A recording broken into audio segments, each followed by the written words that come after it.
Friends, welcome to Avinash சமையல். Today நம்ம சேனலில் பீஃப் கிரேவி ரெசிபி தான் ஃப்ரெண்ட்ஸ் பண்ண போகிறோம். இது வந்து ஒயிட் குஸ்கா, ஒயிட் ரைஸு, சப்பாத்தி இதுக்கெல்லாம் சைட் டிஷ் சாப்பிட்றதுக்கு ரொம்ப அருமையாக இருக்கும். டிஃப்ரெண்ட்டான மெத்தடில் ரொம்ப டேஸ்ட்டாக பீஃப் கிரேவி ரொம்ப சிம்பிளாக எப்படி செய்யலான்னு வாங்க ஃப்ரெண்ட்ஸ் வீடியோவில் போய் பார்க்கலாம். வீடியோக்குள்ளே போகிற மட்டும் எங்கள் சேனல் இது வரைக்கும் சப்ஸ்கிரைப் பண்ணுங்கள். பக்கத்துக்குள்ள பெல் ஐக்கன் கிளிக் பண்ணுங்கள். வீடியோவை ஸ்கிப் பண்ணாமல் பாருங்கள். பீஃப் கிரேவி பண்ணுறதுக்கு 1/2 கிலோ பீஃப் வாங்கி கழுவி வச்சுருக்கேன். நல்லா போன்லெஸ்ஸாக பார்த்து எடுத்துக்கோங்க.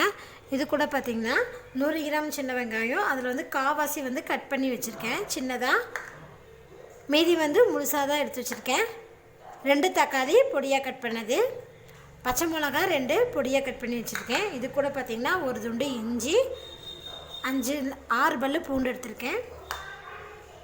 அப்புறம் 3 ஏலக்காய், 3 பட்டை, 3 கிராம்பு, அப்புறம் மல்லித்தூள், மஞ்சத்தூள், மிளகாத்தூள், உப்பு, எண்ணெய் தேவையான அளவுக்கு ஃப்ரெண்ட்ஸ். மிக்ஸி ஜார் எடுத்துக்கலாம். மிக்ஸி ஜாரில் வந்து நம்ம எடுத்து வச்சுருக்கிற பட்டை, கிராம்பு, ஏலக்காய் அதை சேர்த்துக்கோங்க. கூடவே இஞ்சி பூண்டு எடுத்துக்கலாம். இது கூட நம்ம முழுசாக தோல் நீக்கி வச்சுருக்கிற சின்ன வெங்காயத்தையும் சேர்த்துக்கோங்க. சேர்த்துட்டு இதனால் அரைச்சி எடுத்துக்கலாம். ஊற்றாமல் அரைச்சி எடுத்துக்கோங்க. பாருங்கள், தண்ணி சேர்த்திக்காமல் அரைச்சி எடுத்துருக்கேன்.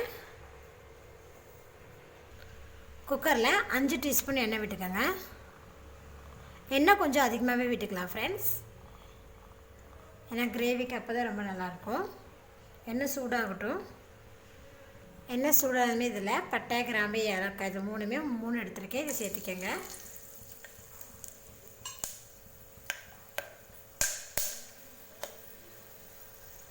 பட்டை, கிராம்பு, ஏலக்காய் எண்ணெயில் பொரிஞ்சதுமே பச்சை மிளகாய் சேர்த்துக்கலாம்.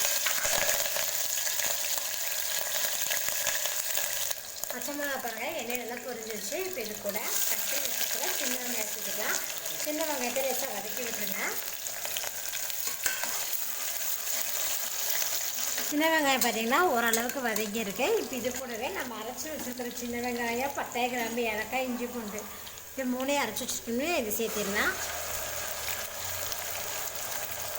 இதை சேர்த்துட்டு இதை நல்லா வதக்கி விடுங்க.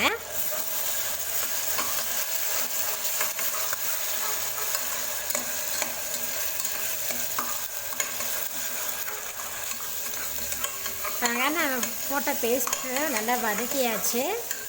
பார்த்திங்கன்னா நல்லா வதங்கிடுச்சு. இப்போ இது கூட நம்ம தக்காளி ஆட் பண்ணிக்கலாம்.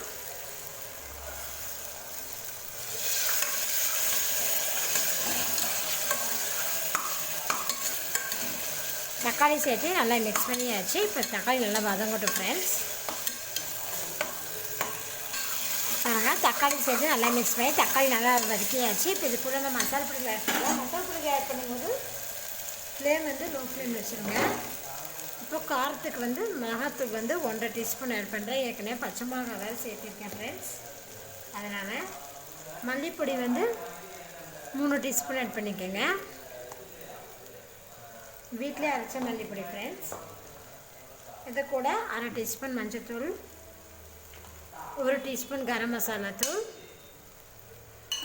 இதை சேர்த்துட்டு மிக்ஸ் பண்ணி விட்டுருலாம்.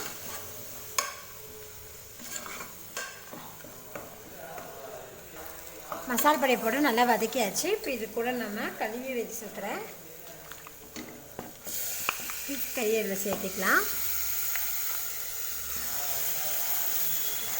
இது கூடவே உப்பு சேர்த்துறேன். உப்பு சேர்த்துட்டு இதை நல்லா மிக்ஸ் பண்ணி விடுங்க.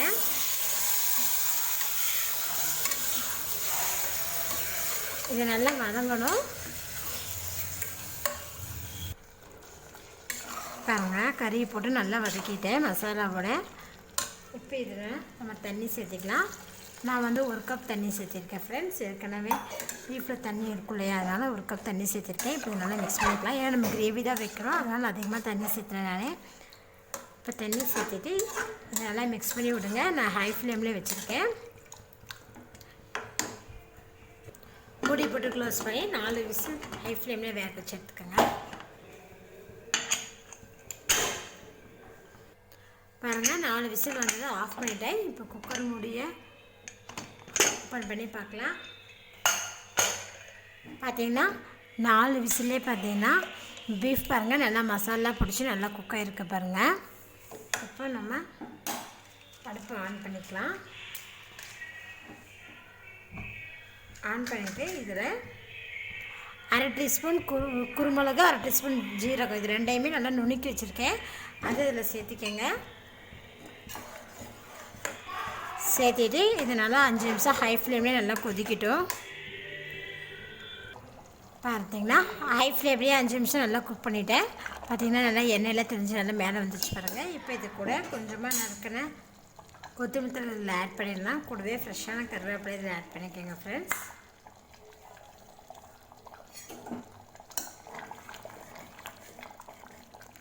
பாருங்கள் நம்மளோட சூப்பரான பீஃப் கிரேவியை ரொம்ப டேஸ்ட்டாக பண்ணிவிட்டேன். இப்போ ஸ்டவ் ஆஃப் பண்ணிடலாம். இந்த பீஃப் கிரேவி வந்து ஒயிட் குஸ்கா,